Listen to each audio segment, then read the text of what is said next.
Maharaj for this series of lectures, pravachan, to give us the divine light and the divine joy. Sadguru Maharaj ki jai. Hare Rama, Rama Rama, Hare Hare. Hare Krishna, Krishna Krishna, Hare Hare. Hare Rama, Rama Rama, Hare Hare. Hare Krishna, Krishna Krishna, Hare Hare. Hare Rama, Rama Rama, Hare Hare. Hare Krishna, Krishna Krishna, Hare Hare. Jnana Vairagya Sampurnan Hari Bhakti Parayanan Purva Acharyanaham Vande Sampradaya Pravartakane.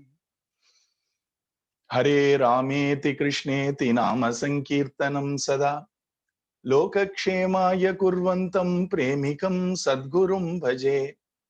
Kalage Sundarakaram Sadaika Priyadarshanam Ajnananashakam Devam Sadgurum Muralidharam Murali Mandita Karakamalam Munijanamohanam Vyatyasta Padam Vanamala Dharinam Prema Bhakta Mandala Nitya Kirtitam Premika Varadam Ashrayeham.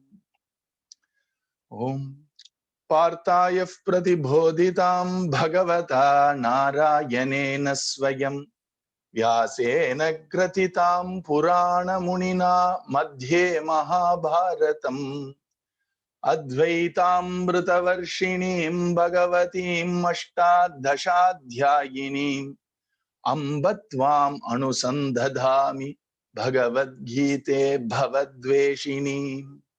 Namostute Vyasa Vishala Buddhe Pullara Vindha Yatapatra Yena Tvaya Bharata Taila Purnaha Prajwalito Jnanamayaf Pradipaha Prapanna Parijataya Totra Vetraika Panaye Jnana Mudraya Krishnaya Gitamrita Duhe Namaha Sarvopanishado Gavo Dogdha Gopalanandanaha Partho Vatsaha Sudhir Bhokta Dugdham Gitamritam Mahat Vasudeva Sutam Devam Kamsa Chanura Mardhanam Devaki Paramanandam Krishnam Vande Jagadgurum Bhishmadronataka Jayadratha Jala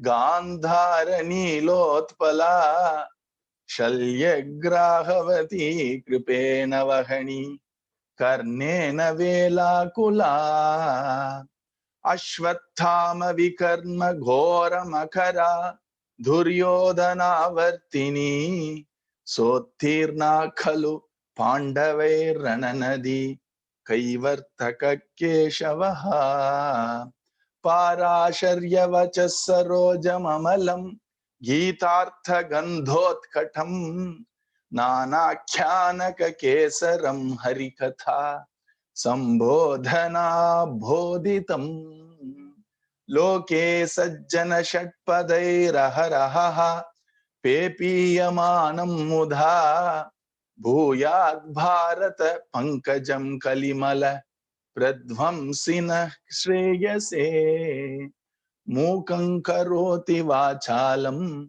Pankum Langayate Girim Yat Krupatamaham Vande Paramananda Madhavam Yam Brahma Varunendra Rudra Marutaha Stunvanti Divyaistavaihi Vedai Sangapadakramopanishadehi Gayanti Yam Samagaha Dhyanavasthita Tadghatena Manasa Pashyanti Yam Yogino Yasyantam na vidussura suragana devaya tasmai namaha Buddhir balam yasho dhairyam Nirbhayatvam arogata ajatyam vakpadutvancha hanumat smaranat bhave. Sadguru Maharaj ki. With the immense blessings of our beloved Guru Maharaj, Aharanyam Sri Sri Muralidhara Swamiji, and by the causeless mercy of Sri Madhuri Sakhi Sameta Premika Varda Thakurji, we are all very fortunate. As Raviji said, though separated, technology has made us to come together to enjoy the divine nectar of Bhagavad Gita. That too, the essence of Bhagavad Gita is absolute love and surrender to the feet of Bhagavan Sri Krishna. So for the next 7 days, with our beloved Guru Maharaj's grace and by the mercy of Madhuri Sakhi Sameta Premika Varda Thakurji, we are going to see, as Mahatmas say, to the best of our lights and to the best of our understanding, because Gita, Bhagavad Gita, is an ocean of nectar. All we can do is go to the shore and maybe take a handful of nectar and take a sip. Achyutaya Namaha. That itself is more than enough for us. And Mahatmas themselves cannot find the depth and end of Gita. What to talk about normal people like us, who are basking under the divine grace, under the protection, under the umbrage of our beloved Guru Maharaj and the divine Mahamantra. Yet if you ask what gives us the courage to think about such divine works which are beyond intellect, which are beyond the mind, which is beyond even words, our Madhusudana Saraswati Pada says, Mukam karoti bhajalam pangum langayate kiram yat kripatamaham vande paramananda madhavam. It is by holding tight to the feet of our Guru and Jagat Guru, which is Bhagavan Sri Krishna, that we understand by his grace, even a person who cannot speak, who is dumb, can be bestowed with the talent to create mellifluous poetry. Even a person who is unable to take a next step, if blessed by Bhagavan Sri Krishna, can climb every mountain. And with that grace as our support and surrendering totally to that grace, we are starting this endeavor to please our Guru and to please our Thakurji. Sanatana Dharma means understanding divine truths through the authority of Vedas. Without Veda Mata, there is no Sanatana Dharma. Veda is the moolam, or Vedas are the very foundations for all divine knowledge. Akila Dharma Moolam. And in spite of that, Vedas doesn't talk directly to us. It talks in riddles, or rather, it talks, as we call it in Sanskritam, paroksham, indirectly. We need to unravel the message of the Vedas through the eyes of Mahatmas who discern and glean its essence, saram, and give us.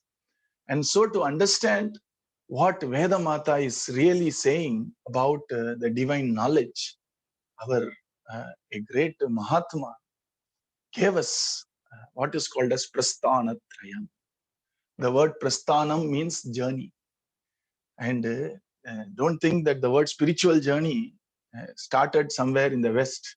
Prasthanam itself means journey. And right from time immemorial in our divine land of India, people have looked upon spirituality as a lovely journey. And whenever we are in a journey, we need to pack something up, isn't it? We need to prepare for the journey, isn't it? We need a map, isn't it? Every journey needs a destination, isn't it? So even before we start a journey, we should know what is the destination and how we are going to maneuver our path towards that destination, which makes the journey joyful and obviously fruitful also. And that's what is called prasthanam. And this prasthana means journey. spiritual journey. And what do you pack up for the journey is three things. The first thing is we pack up for our spiritual journey. The first thing is, of course, Veda Mata herself. The final jnanam or the wisdom part of Vedas are called Upanishads. That is one part of the journey. And second part is our Bhagavad Gita itself. And the third part is what Vyasa Bhagavan has given us as Brahma Sutras.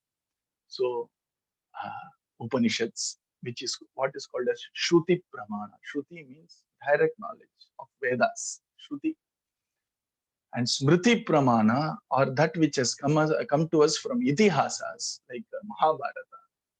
And finally, we have Vyasa Vakya Pramana, which is Brahma Sutras. With these three, the journey is safe, the journey is complete, and the preparation for journey is complete. And the journey is complete when we realize. Our Swamiji has blessed us with a series of lovely lectures on Bhakti Yoga, and even released a book called Bhakti Yoga. And in that he says, it seems some devotees went and asked Sadguru Maharaj, which avatara you think is the supreme avatara? Is it Meena avatara, which protected the Vedas and gave us? As we saw, Vedas Parama Pramana. Without that, there is no Sanatana. Do you think it is Kurma avatara, the avatar of tortoise, which helped the Bhumi to be brought back to the actual solar system's orbit? Or do you think Bhagavan coming as Narasimha to validate the words of a devotee, is that avatara supreme? Or do you think Bhagavan who came down as Vamana Bhagavan, who went even ready to beg our Bali to protect the dharma and the words given to his devotee, which was his own mother, Aditi Devi, the one who actually respected our Bali's dharma, satyam, and charity? Or is this avatara of Ramachandra Prabhu, Ramo Vigravahan Dharmaha supreme? Or Krishnastu Bhagavan Swayam supreme? In Vyasa Vijayam, the answer is Avatareshu cha sarveshu Krishna Dvaipayanam munim Avatara varishtam tam aham manyena samshayaha. Vyasa Vijayam says, if you ask my opinion, says Sri Anna, of all the various avatarams, the most supreme avataram is Krishna Dvaipayanam munim, which is Sri Veda Vyasa Bhagavan's avataram is the supreme avatar. And all devotees were all surprised. He said, you didn't talk about Varaha Avatara, you didn't talk about Narasimha Avatara, Rama Avatara, Krishna Avatara. How come Vyasa Avatara is the most supreme avatara? He says, Ramam Krishnam Tadanyanscha Avataran Paratmanaha Vyasa Vakya Pramanena Vinako Jnatumarghati. What is said is, without Vyasa Maharishi, Vyasa Bhagavan, Vyasa Muni, talking about Ramachandra Prabhu and Bhagavan Sri Krishna, who would ever know about Rama Avatara or Krishna Avatara?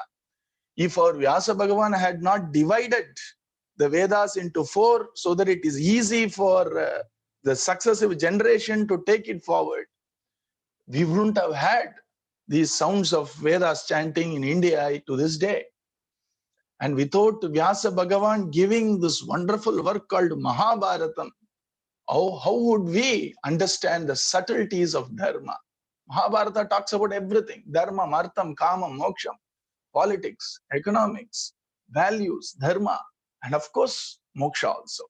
So the conclusion which our Swamiji also comes in his wonderful work, he says the greatest avatara is Vyasa Avatara. Because everything we know in spirituality, in our Sanatana Dharma, is but the prasadam, is the sacred residue of Vyasa Bhagavan's experience. Vyasa Uchishtam Jagat Sarvam. That which has come from Vyasa Bhagavan's Vak, that's what is Uchishtam. Na? That is, Vyasa Uchishtam is all that we have as Sanatana Dharma. And that is the reason why Vyasa Bhagavan is the supreme avatar. And in that supreme avataram, our Vyasa Bhagavan gave us a wonderful work called Mahabharata, about 120,000 verses, which talks about every purpose of human life. Generally, Purusharthas or the objects of human pursuit are very beautifully classified in 4 parts. First one is, how do you fulfill your needs? Without fulfilling our needs, how can we even progress in life? As Swami Vivekananda said, an empty stomach knows no religion. So first is kamam. Kamam means fulfill your needs. And fulfill the needs in such a way that it is giving you benefits in the short term and in the long term.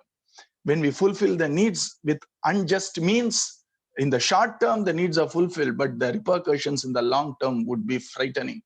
So needs, kamam. Once we fulfill the needs, then we go to artham. Artham means security, financial security, the state of poise that, yes, I think I'm taken care. And once we have that sense of security, then we are ready for values, because an insecure mind knows no values. And so kamam, then artham, and then dharmam. Dharmam is life of values. And humans have this wonderful potential to embrace values for its own sake. And that is the beauty of dharma. And then if we live a life of values, dharma, then the door of liberation, the door of individual freedom is open for us, which is moksha. So our Bhagavatam has a lot to talk about artham, kamam, and dharma. And specifically for moksha, there are many jewels in Mahabharatam. And one of the top jewels in Mahabharatam is, of course, our Sanat Sujatiyam. And there is Yaksha Prashnam, which talks about both Dharma and Moksha Sastra. But the crest in the crown of all wonderful divine spiritual gems in Mahabharatam is Bhagavad Gita. And this Bhagavad Gita is there in Bhishma Parva. From the 25th chapter of Bhishma Parva, it goes for 18 chapters. Bhagavad Gita goes for 18 chapters. And our Swamiji gives a wonderful interpretation. He says, we all know Mahabharata was written by Swami Vinayakarna, Pillayar, Vinayak.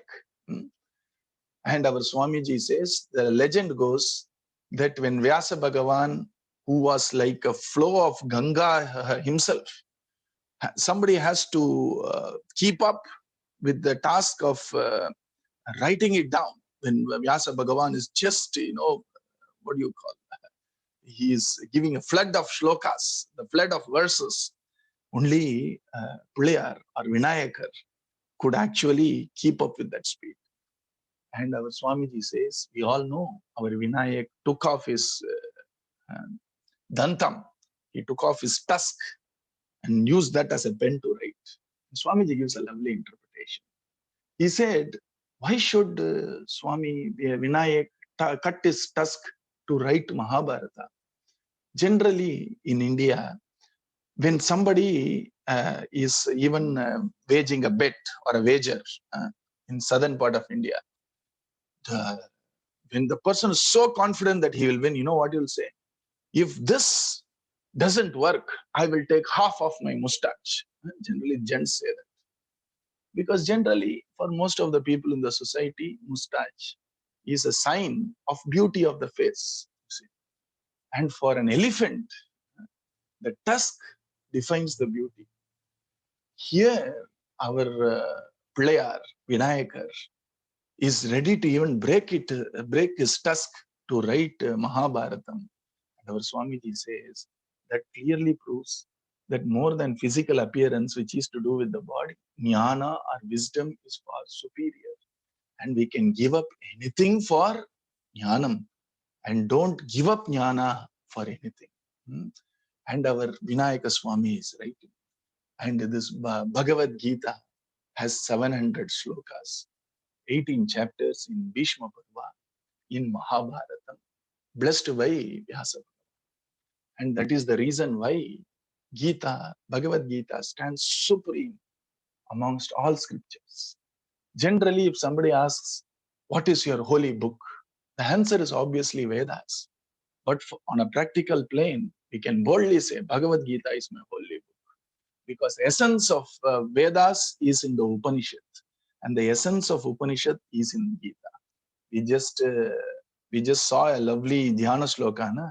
That Dhyana Shloka talks about the beauty of Gita in a very poetic way. Sarvopanishado ghavo. Ghavo means cow. The cows. All the Upanishads have been made into cows. And of all the Upanishads, our Adi Shankara Bhagavad Pada commented on 10 Upanishads. The reason being Brahma Sutras, which talks about how do I do the enquiry on the truth. It is a method of enquiry. Like you have a guided meditation, it is a guided enquiry. Because if you just do random enquiry, it will take us nowhere. So Brahma Sutra means aphorisms, short formulae. And our Vyasa Bhagavan has given from Advaita standpoint 555. From Visishta Advaita and Dvaita, it changes a little bit. So he just wrote 55 cryptic lines, which has no distinct grammar there. It is just essence. It's a formula. And our Vyasa Bhagavan has widely quoted or has widely referred to 10 Upanishads in his Brahma Sutras 555. Hence, Adi Shankara Bhagavad Pada was the first commentator of all the three packages for our spiritual journey, which is Upanishads, Bhagavad Gita, and the Brahma Sutra, decided to actually comment on the 10 important Upanishads which are widely referred to in Brahma Sutras, which is the reason why he picked the 10. So those 10 cows has been, this is 10 Upanishads became the cows. And you all know what Krishna is. Krishna is not only Bhupala, the protector of the worlds, he is also Gopalana. So obviously the one who comes to milk the cows would be Bhagavan Sri Krishna only. So it is said Dogdha, the one who is milking the cow herd is our Bhagavan Thakurji himself. Dogdha Gopalanandanaha. Now we have the cows, Upanishads ready, and the one who is coming to milk is also ready. But generally when you want to milk a cow, you need a calf na, so that the cow will lick the calf and then allow the milkman to milk. So who is the little calf here? Is Partho Vatsaha. The hungry and the thirsty calf out here is the Naravatara of Bhagavan himself, which is our Arjuna. Arjuna was thirsty, isn't it? He was thirsty for knowledge, thirsty for clarity. And looking at the sorry state of this little boy, Arjuna, Partha, the Upanishad felt very compassionate, and it needed a milkman to give milk to quench the thirst, to appease the hunger, and to make sure that this boy is taken care, nourished, poshana. And so, Partho Vatsaha, and Bhagavan milked the cow. Now, the beauty in this sloka is, now who is going to enjoy the milk? Not Partha alone. Sudhir Bhokta, people who are intellectually advanced in the sense, people who are clear that this is what I need to read for my own well-being in my life. Those are the Sudhis. Sudhir means Samyak Vyavasita Buddhihi is Sudhihi. What does Samyak Vyavasita Buddhihi means? For a person who is very clear, for my well-being, I need to surrender to Gita. I need to get the nourishment from Gita. So Sudhir Bhokta. Bhokta means one who drank the milk are all of us, blessed by our Guru Maharaj. And what is Gita? Gita Amrutam Mahat. The great Mahat. Amrutam is Gita. Amrutam means it is nectarine. Amrutam means it is sweet. Amrutam also means it leads us to the state of deathlessness. It leads us to liberation. Such is the beauty of this Shastra called Bhagavad Gita. It makes us win over our ignorance, which is as ancient as time itself. You see, if you think there is no starting for time, so is our ignorance about divinity. And that time has to stop. We need to find light. And the lamp which is going to dispel the darkness is the lamp of Bhagavan Sri Krishna's Kripa in form of Bhagavad Gita. And so we are going to win over this ancient darkness which has become almost our second nature. But thankfully, it is only our second nature. Our first nature is wisdom. And time has come for all of us to be enlightened by this deepam, by this lovely little lamp called Bhagavad Gita. So that the ancient wisdom, which is as ancient ignorance, which is as ancient as time itself, time has come for us to win over that ignorance. And the name for victory in Sanskritam is Jayam. Jayam means victory. Jaya means victory. And that's why Gita Mata is also called Jayam. Why? Because the greatest battle is the battle we have to fight within. And the greatest battle is to actually win over that ignorance which has taken taken its dwelling in us only for rent temporarily. But now it is as if it is owning that place. It is claiming the ownership there now. Time has come for the light of Gita to dispel the darkness of the ancient ignorance. And that's why it's called Jayam. And our Swamiji very beautifully says that Jayam in our Sanatana Dharma, in Hinduism, especially in most of the languages, including Tamil, including most of the languages, including Sanskritam, obviously, every letter has an associate number. The word Ja, Ya, Ja has a number associated with it. Ya has a number associated with it. The number associated with Ja is 8. The number associated with Ya is 1. And generally, we read words this way and numbers this way. And so, Jaya is 8 and 1, and you read this way. So it is 18. And see the beauty, Bhagavad Gita is perfect. It is the words of Bhagavan, not only Krishna Bhagavan, Vyasa Bhagavan also. So it is perfect. And so since it is Jayam, it is going to make us win over ignorance. The structure of Gita itself is in form of Jayam, which is 18 chapters. And even Bhagavatam is called Jayam. Tato Jayam Udhirayet. Why? Because Bhagavatam has 18,000 slokas. Mahabharatam is also called Jayam. Why? Because it has 18 parvas or books. And our Gopika Gitam is the essence of Bhagavatam. So it is also Jayam. And you see, Gopika Gitam has 18 slokas, says Swamiji. Which is the reason why Bhagavatam's Gopika Gitam starts with Jayati. Jayati te dikam janmana vraja shrayata indira sashvata trayi Jayam. How can we talk about Bhakti Yoga without remembering the very epitome of Bhakti, which are gopis, isn't it? So, Tato Jayam, Bhagavad Gita is Jayam. And Bhagavad Gita has 18 chapters.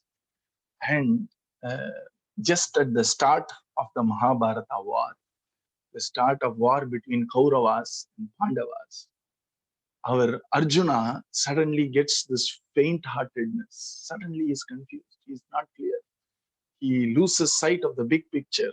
He suddenly gets attached to smaller stuff and is confused. And when there is confusion, there is mental weakness. And mental weakness leads to physical weakness now. So he's explaining all that in the first chapter. And our Swamiji pointed out very beautifully. The first chapter is called Arjuna Vishada Yoga. Vishada Yoga. Vishada means faint-heartedness, confusion, sadness. And the extreme part of Vishadam is depression also. How can you add something? How can you make a yoga out of sadness? It should be Vishada Rogam na. Rogam na, disease. Instead, Vyasa Bhagavan calls it Vishada Yoga. Why Vishada Yoga? Our Swamiji has said that if somebody is blessed with a satsanga, if somebody is blessed with the company of divine or divinity himself, even small crises which happens inside and outside can be stepping stones for our spiritual realization. In Kali Dharma Undiyar, our Swamiji's fantastic work about spirituality in general and the path for us in particular in this age, he says, Tunbam Varuvadum Iraivanin Arulal Virakti Valarave Undipara Varadayin Vine Endru Undipara. In Tamil, he says, for people who are already blessed with a satsanga and a Mahatma as a guru, even when we get challenges in life, it helps us to develop virakti.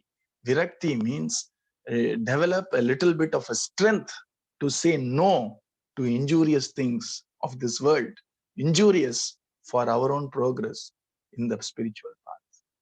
And so even adversity, crisis becomes a stepping stone.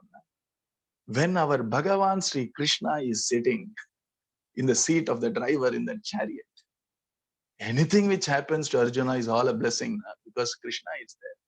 So even that faint-heartedness of our Arjuna becomes a stepping stone because our Swamiji says, Ujalvadallam uyarvadarke. Everybody has to get clarity only after confusion. Confusion is an essential transition phase from absolute inertia to absolute illumination, or when people become illumined, you say. So a person who is realized has no confusion. A person who has not even started and not even thought about spiritual life is also not confused. This chap is in tamas, absolute darkness and inertia and sloth. Obviously, there is no confusion there. It's rather stupor. So there is no confusion in stupor.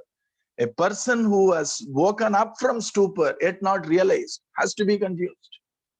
And when that person is confused and is also fortunate that there is a guide, there is a mentor, there is a guru, there is an acharya for that person, that confusion itself leads to inquiry. That confusion itself opens the heart for the grace to be filled in the heart. And that leads to realization. That's why Vishada Yoga. People in spiritual lives truly don't shirk challenges, don't shirk crisis. And that's why Kunti Devi, the mother of Pandavas, what a devotee she is.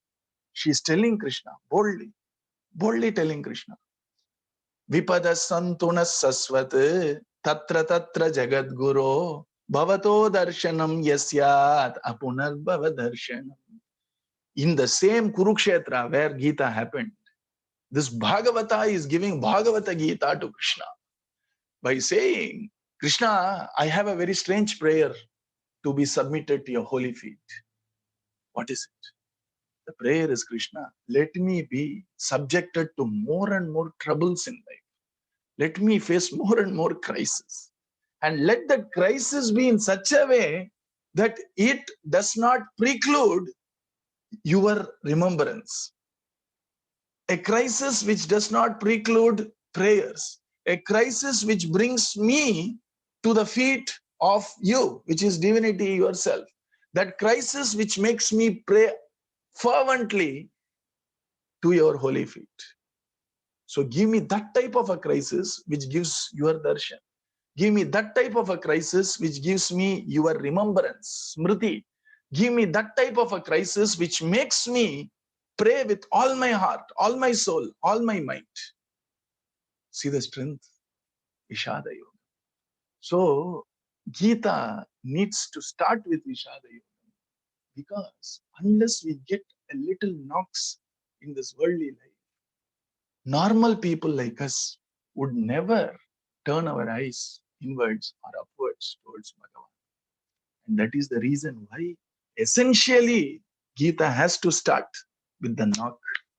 Our Arjuna felt, and the knock was within. He was not afraid to fight. He was a warrior. He was a brave person. He was a courageous warrior. He was a Kshatriya. But then he had an internal trouble in understanding truth as it is, in understanding the situation as it is. And so he was weakened by his own confusion, which was the knock Arjuna had to undergo to ask something beyond. They actually, both of them were equals. They were like friends. Believe it or not, Arjuna used to at times even rest his feet on Krishna's lap when he's relaxing, and vice versa. Arjuna, generally what we do when Thakurji is sleeping, we guard Thakurji by chanting Hare Ramana outside the Sannidhi. Here, Arjuna would say to Bhagavan, I'm going to take some rest, please take care of me, and he'll go to sleep. And Krishna used to sit with Virasanam, taking care of Arjuna, because my friend is sleeping. What if there is any wild animal which can attack my friend? Such were their friendship, absolute equality. But see the knocks. And because of that, that friend who was his equal, Arjuna, folded his hands, kneeled down before Bhagavan and said, treat me as your disciple. I surrender unto you. Give me clarity. You see, that's how Gita starts. Gita starts with surrender, and Bhagavad Gita culminates with surrender. The start of the surrender was partial surrender, Alpa Sharanagati, where he said, I won't fight Krishna, I surrender unto you. If you already decide and surrender, it is called partial surrender. If you surrender to a Mahatma Guru or Jagat Guru, it should be total. I do exactly what you say. I have postponed my decision now, whether to fight or not. That's real Saranagati. Real Saranagati is, I won't decide at all. You tell me what I have to do. But Alpa Sharanagati still has a little bit of ego. Na? So our Arjuna starts by saying, I shall not fight, puts down his bow, and then says, I surrender unto you, Krishna. Guide me. Partial Sharanagati. Purna Sharanagati, Sarva Dharman Parityajya, Mam Ekam Sharanam. Aham Tva, Mam Ekam Sharanam Vraja, Aham Tva, Sarva Papebhyo, Moksha Ishyami, Mahasu. You see? From the standpoint of people like us, see how Gita starts and Gita ends. Bhagavad Gita starts with Alpa Sharanagati and it culminates with Paripurna Sharanagati. That's how we also start our spiritual journey. Now. Because we have a little confusion, we are not able to get rid of our ego, nor and also we are clear that I am not empowered enough to get the clarity. I need help. The first sign of awareness of my situation and need for me to become better is when ego itself subdues itself and says, I need help. It takes tremendous effort to ask that I don't know, I need help. That is a sign of humility. So Gita Shastra is Sharanagati. Starts with Sharanagati, ends with Sharanagati. That is from the viewpoint of people like us, Jivas. Now I'll tell you the viewpoint of divinity. The first real words of Bhagavan Sri Krishna and the last real culminating words of Bhagavan Sri Krishna, you know how it starts? It starts with Asocyan and it ends with Mahasuchaha.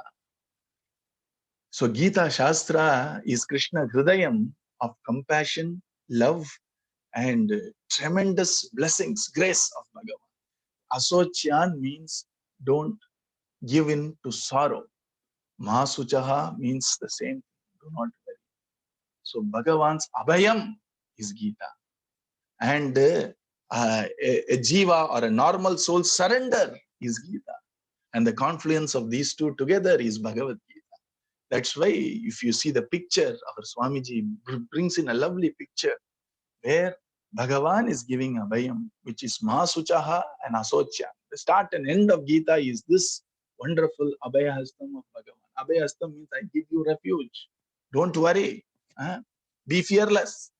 And Arjuna sits like this now, which is, I am surrendering to you. And the real surrender, Sarva Dharman Paridyajya Maham Ekam. Surrendering to Krishna alone, Maham Ekam. Surrendering alone to Bhagavan Sri Krishna, Maham Ekam Sharanam. And Sarva Dharman Paridyajya. bundle your past, burn it, and fall at the feet of Krishna is what it says. So once we do that, that is Jiva Dharma, or Dharma of souls like that. And what is Bhagavan's Dharma? Abhayam. That's why if you carefully see our Swamiji in his songs, he said, in one of the songs, he said, Radhai Yantai, Kannan Yantandai, Radha Krishna Bhaktargal Yen Sundam. My mother is Radha Devi. My father is Bhagavan Sri Krishna. All the devotees of Radha Krishna Yugal Sarkar are my relatives. And it is said, what is your Gotram, lineage? Sharanagati Yen Gotram. Surrendering to the divine Yugala and the Bhagavatas is my lineage. You see, surrender is my Swarupa. And surrender is what I need to do. And what is Bhagavan's lineage? Na? Sharanagata Uddhara Gotrodbhavaya. When we do Radha Krishna marriage, the marriage of Radha Devi with our Thakurji, we read the lineage of Bhagavan. The lineage of Bhagavan is the one who gives refuge to those who surrender. That's Gita's picture. Bhagavan giving refuge and Arjuna surrender. If you get that picture in your mind, more than that's the essence of 700 verses. Bowing before Bhagavan, Bhagavan giving Abhayam is the essence of 700 verses. Sri Krishna Sharanam Mama. And now our Swamiji also gives us another picture of Gita and talks about the greatness of Bhagavan Sri Krishna in that picture. Our Bhagavan Sri Krishna actually followed and he implemented all the yogas in Gita before even announcing or before even divulging those different yogas of Gita.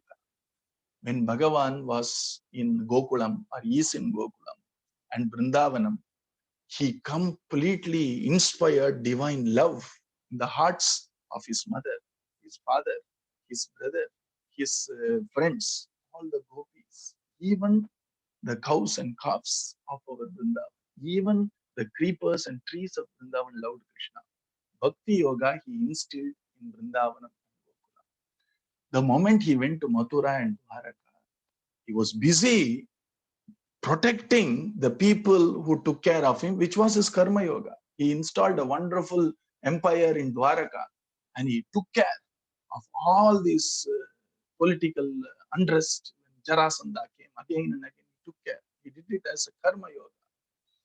And then Jnana Yoga is, you're going to see, when his own clan were fighting with each other. Aniruddha, Pradyumna, everybody fighting.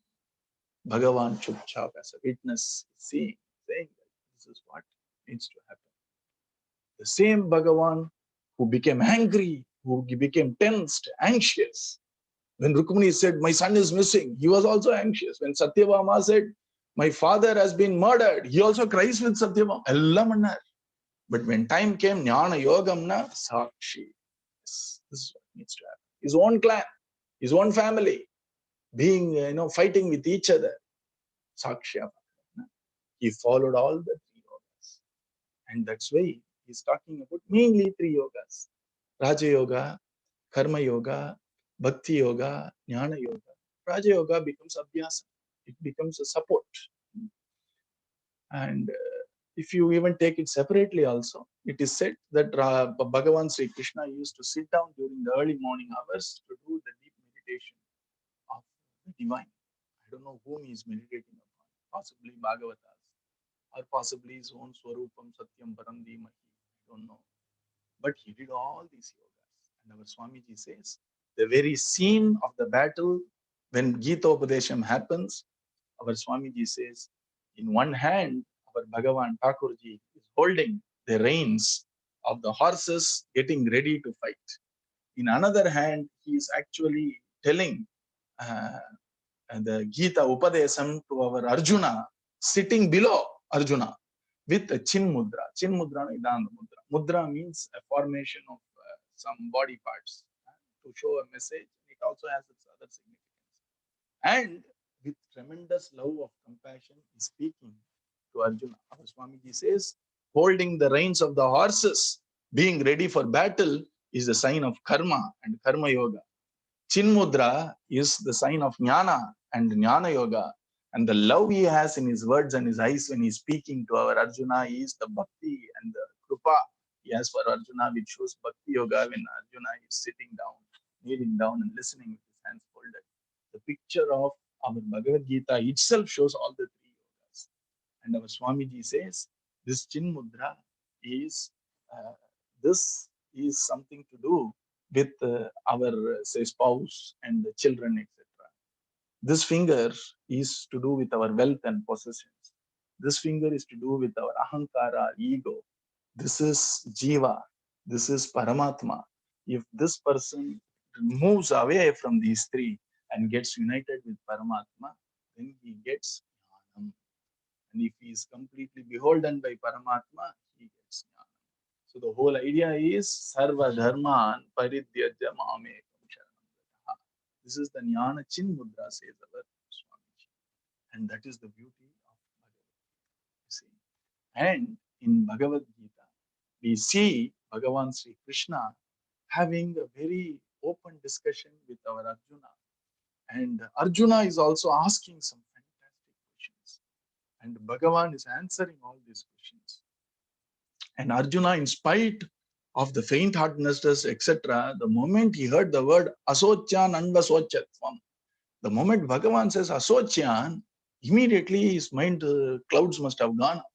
Now he is more interested in understanding the higher life of spirituality. So, whether I fight or not question is dropped after the second chapter. The rest of the chapter is all about how do I become more divine? What is the path for me towards divinity? And you see this whole paradox here. Arjuna is in essence asking, Krishna, how do I attain you? He is asking that from Krishna himself. And he's asking that after attaining Krishna. Krishna is sitting, he has been his friend for 80 years, 90 years. Is there anything else to attain? But the beauty of Gita is after attaining Krishna and asking Krishna himself, he's asking, how do I attain you? And Bhagavan is answering. That is the beauty of Gita. That is the love and compassion and suhridam in Gita. And that is the beauty that we are going to enjoy. So Bhagavan is saying that somehow put your mind on me.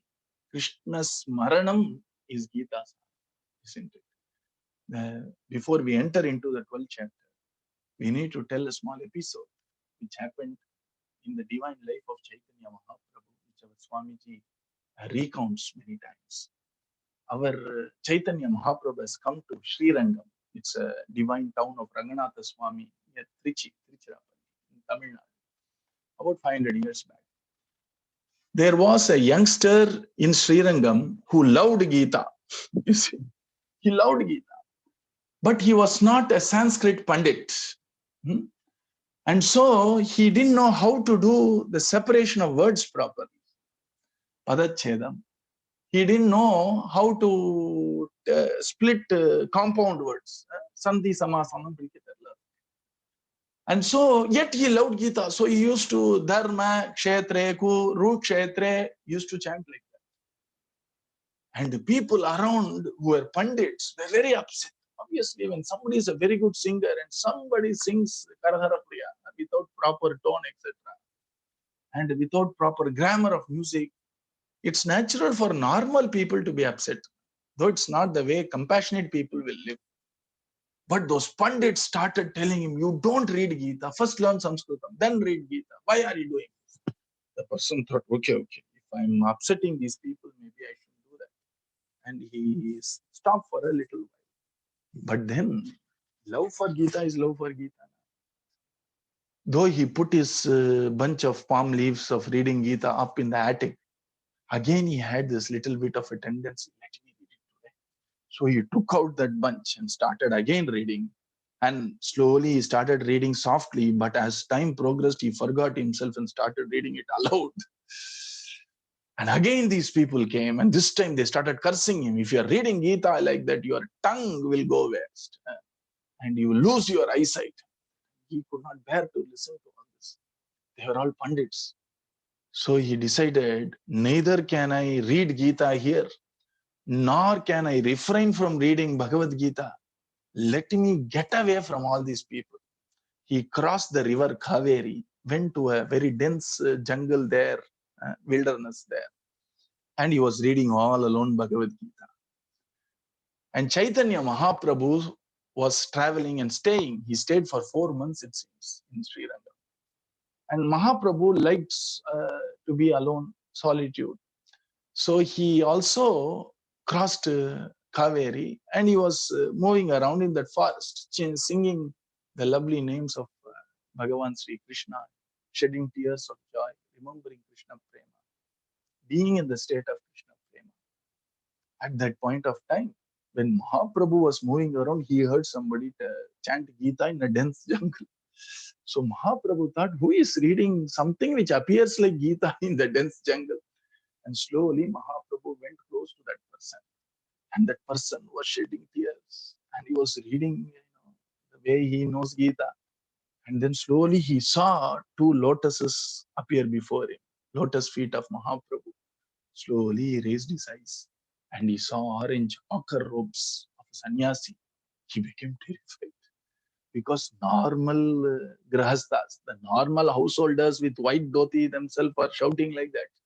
If a sannyasi tells something which is adverse, it would certainly come to pass. So he became very terrified. He looked up and saw the blooming lotus face of Mahaprabhu, filled with love, filled with compassion, filled with prema, Krishna prema. And immediately fell at the feet. Mahaprabhu said, rise up, young man. What is that you are doing here? He said, I am reading Gita, but I don't know how to read it properly. Then Mahaprabhu said, then why are you reading it? You know what he said? The moment I open my book of Gita and say, Dharma Kshetre, Kurukshetre, immediately I see this picture of this battlefield with all the elephants, horses, chariots, and the foot soldiers assembled everywhere. And the big sea of Kauravas there, big sea of Pandavas here. In between these two is the lovely divine chariot of our Arjuna and Bhagavan Sri Krishna himself sitting in the seat of a charioteer. And Arjuna is standing before Bhagavan. Bhagavan, with his wonderful blue lotus face, looking at Arjuna with love, compassion, care, as a guru. He's holding the 4 reins of the horses in his hand. He's having the whip, he's having the stick in one hand. He's showing Chinmudra in the other hand. And in the same time, controlling the horses, he's able to look back at Arjuna and also giving Gitopadesam to Arjuna. I see this whole picture. It gives me tremendous joy in the heart. As he was saying, suddenly he felt horripilation. Suddenly that person started shedding tears of joy. His throat was choked because Mahaprabhu had embraced him. And Mahaprabhu had the same prema lakshana. He said, you got the prayojana, you got the utility, you got the fruit of Gita, my friend, because Krishna Dhyanam, Krishna Smaranam, Krishna Pada Sharanagati is what Gita is all about. If anybody ever rebukes you when you are chanting Gita, they are cursed, not you. You read Gita the way you want because the fruit of Gita already you've got. Just like how Arjuna already got the fruit of Gita and is now asking questions and getting answers from Bhagavan Sri Krishna. If you have Krishna Prema and then listen to Gita, it will be an amritam for our ears, for our hearts, and also for our eyes. Because as we are telling Arjuna Vacha, Bhagavan Vacha, remember this, we can immediately picturize Bhagavan with Krishna Dhyanam, with Krishna Smaranam. If we listen to Gita, that Antaryami Bhagavan Sri Krishna will shed light, pat. He would immediately show us the real purpose of Gita. Without prema, without bhakti, Gita is very difficult for even Pandits to understand. With prema, our Antaryami, our Gurunath, our Jagat Guru, Thakurji and Guruji will make us understand Gita just like that. That is the reason why before even talking about Gita or Bhagavatam, why do we do Dhyana Sloka? Why do we do slokas? To meditate upon this Shastram, to meditate upon Vyasa Bhagavan, to meditate upon our Guru, to meditate upon Jagat Guru, Bhagavan Sri Krishna, is because once you have that love in the heart, jnana is easy, understanding is easy. We will ask the right questions. We will approach the Gita with the right perspective. That's the reason why without bhakti, this Gita Shastram becomes very difficult to even understand what Krishna is saying or even what Arjuna is asking. With bhakti, which we all are blessed with by our Guru's grace, it is easy for us to understand. And from tomorrow, we shall explore the 12th chapter of Bhagavad Gita. Before we enter into 12th chapter, it behoves the speaker to tell you the essence of the 11 chapters before 12th chapter. No? Because the 12th chapter's first sloka is Evam satata yuktaye bhaktastvam paryupasate echabhyaksharam abhyaktam tesham ke yoga vittamaga. Evam is the first word of 12th chapter. Evam means in this manner.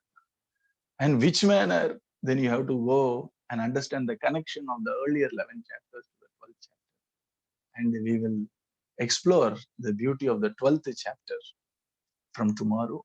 And with our Guru's grace, holding on to Guru's feet hard and holding on to Krishna's hand, let us walk in this joyful journey of unraveling the sweetness of Gita. Sweetness, Amrita. For us, anyway, moksha, we don't have to figure out using Gita.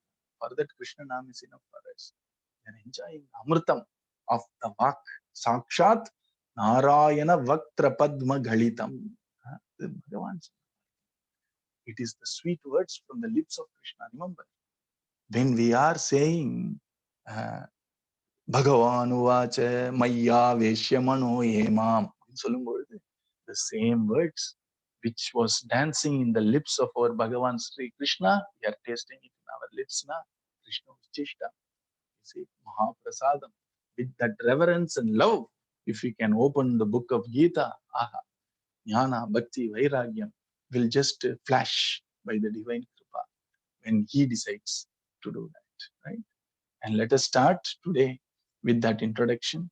And there is a small Harati for Gita. Harati na Mangala. If you can do an Arati from tomorrow in your respective homes, please do that. Today we will just sing it. Sadguru Maharaj ki jai, Bhagavan Mukha jate, Amba Parikrita Bhava Bhite. I didn't take it in the right Shruti. Bhakta Jana Gridi Shite, Amba Jaya Jaya Jaya Gite, Amba Jaya Jaya Jaya Gite.